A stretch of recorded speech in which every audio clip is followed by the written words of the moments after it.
मोर school मोर अभिमान,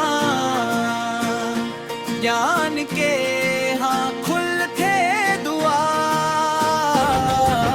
गुरु जन मन दे भेसी, बंधन हम मन देश के आधार।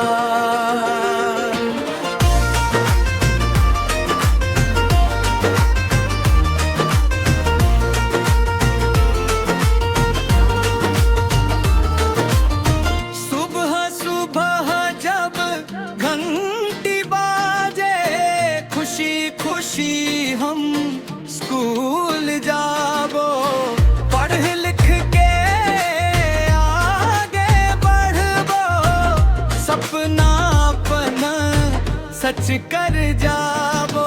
मोर स्कूल मोर अभिमान, ज्ञान के हाँ खुलते द्वार। मेहनत अनुशासन संस्कार, यही हमरे सबसे बड़े हथियार।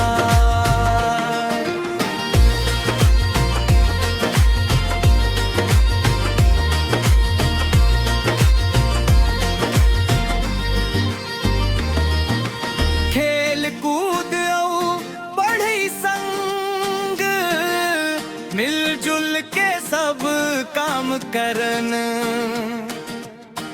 गुरुजन के आशीष लेके, नवा बिहान के नाम करन।